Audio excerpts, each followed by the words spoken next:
Factually inaccurate. Morally correct. This is Babylon Bee Radio. Our top story. In a shocking statement to police, Paul Pelosi claimed that he was assaulted by a man who threw hammers at him while shouting, quote, "This is MAGA country." According to sources, Nancy Pelosi's husband was simply trying to enjoy a Subway sandwich in his underwear when another man in his underwear broke into his house and attacked him with a hammer. All I know is I was attacked by this MAGA Republican who's a registered member of the Green Party. Why would someone do this, especially right before the midterm elections? My only conclusion is that this must be a direct act of far-right political violence as opposed to another crime committed by the rampant mentally ill. This far-right-leaning city of San Francisco just isn't safe anymore. I'm not sure why there was no security present and nothing was caught on camera, but I have the hammer to prove it. Local authorities also confirmed that all 52 security cameras on the property had been turned off during the incident and that their server data was purged with bleach while the security team was fast asleep. At airtime, Paul Pelosi had once again been injured while using Harry Reid's old exercise bike. New Twitter owner Elon Musk is firing underperforming employees as part of his takeover plan. After reviewing the metrics on individual employee productivity, Musk abruptly fired 3,200 Twitter team members and replaced them with Amar. Amar is a hard-working immigrant from India who can easily do all the work of it. 3,200 Silicon Valley millennials.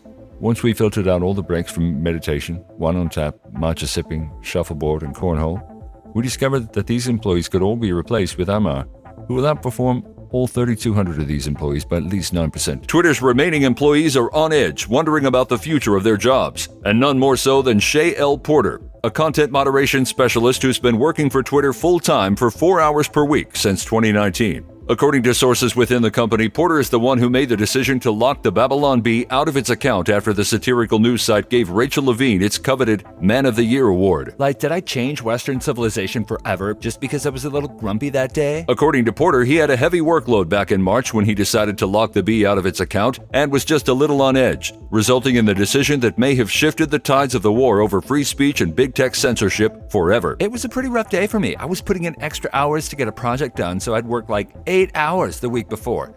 The cafeteria was out of red wine on tap, and I found the garlic shrimp a little mealy, which is weird because Fernando down there in the kitchen is usually on point. So I don't know. I let my emotions get the better of me. At airtime, Musk had called Porter into his office and asked him, quote, "So what would you say you do here?" Elon Musk claimed his $44 billion purchase of Twitter was to fight for free speech and turn the social media company profitable. But after Musk showed up at Twitter headquarters carrying a sink, also he could say, "Let that sink in," he's admitted the purchase was all just an elaborate dad joke that cost him billions. Musk reportedly started looking for companies he could buy after coming up with the joke, deciding Twitter would be high-profile enough. I mean, it wouldn't be worth buying some small company and bringing a sink in because then only a few 100 million people would take notice and laugh at this classic gag. It would be too remote to make an effective demonstration. Yeah, I could have spent a little less, but you gotta go big. Do it for the joke. Maybe next time I'll buy Facebook for like 300 billion or something. Then I'll build 3 wells outside the door. They'll open the door and I'll jump out and say, well. Classic. Hey Ed, can you give Zuckerberg a call? Dads across the country praised Musk's commitment to the joke. With Twitter under new ownership, many heartbroken leftists expressed concern they may soon have to resort to just not reading tweets they don't like. Now that Elon Musk is in charge, I am being reduced to pre-industrial revolution extremes, not reading material that bothers me, said avid Twitter user at Impeach Indict Trader Trump 45. I may have to leave Twitter for Canadian Twitter.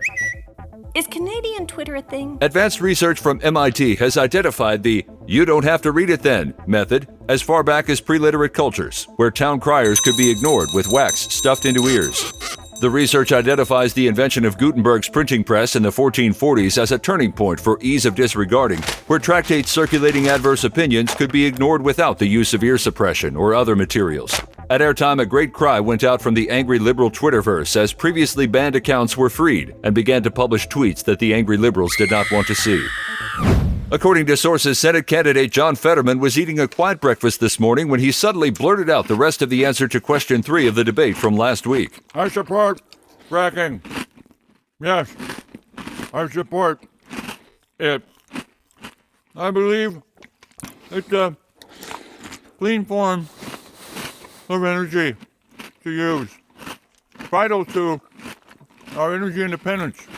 Fracking. Yelled Fetterman in between bites of Reese's Puffs. 2 years ago, I had a different position. but now I don't. And hey, where did everybody go? How'd I get here? Fetterman then started hyperventilating as his aides and nurses tried to calm him down. See, I knew he had it in him. Shame on the reporters who said John was having issues with his answers. And shame on that Dasha Burns from NBC who said my husband was not well. Now, excuse me, I have to go change his diaper. Critics rushed to slam Fetterman's delayed answer, Does he even know where he is? said Texas Senator Ted Cruz. There are 1950s computers that process faster than this.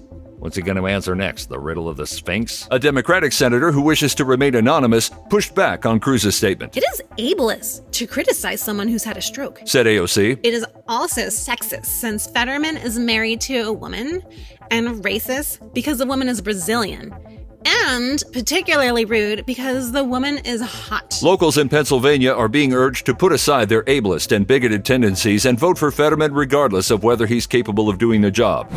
According to sources from the Eternal Realm, Jesus knows exactly what your church's so-called Harvest Festival really is.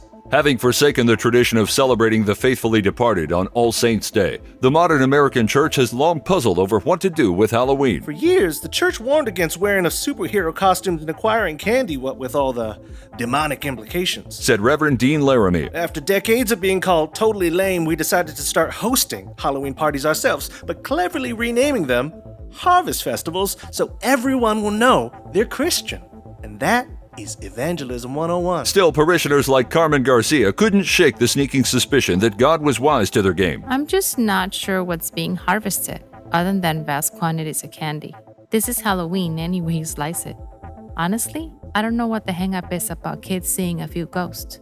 Take these tender flowers to the Dia de los Muertos celebrations I went to growing up. That will set them straight real fast. At airtime, the Lord had reportedly guided Reverend Laramie to continue hosting annual Halloween parties, so long as the abomination known as Milk Duds were not allowed. Gross. Mr. Charles Reginald has celebrated his 40th birthday in style, cracking open a finely aged single malt bottle of Advil. Sweet relief. And with pleasant notes of oak and orange peel. Said Mr. Reginald as he tore open the seal. This will pair perfectly with my new orthotic back pillow. A frequent purveyor of fine non-steroidals, Mr. Reginald has saved this particular bottle of Advil for a special occasion. This is truly a rare find. He explained, settling onto his heating pad. This ibuprofen has been aged for 12 years in plastic bottles that come exclusively from the lower Appalachian region of West Virginia.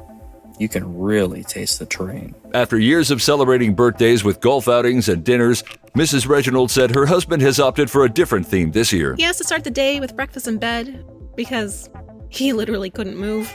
He eventually did make it to the couch to watch some baseball and spent the next 3 hours roaring like a freight train. Birthdays are starting to look just a tad different. Buzzing hard on his Advil, at airtime, Mr. Reginald was delightedly walking around the house like a functional human. Now you're up to date on the only news that matters. Find more fake news you can trust at BabylonBee.com. Until next time, this is Austin Robertson, the voice of the Babylon Bee. So long.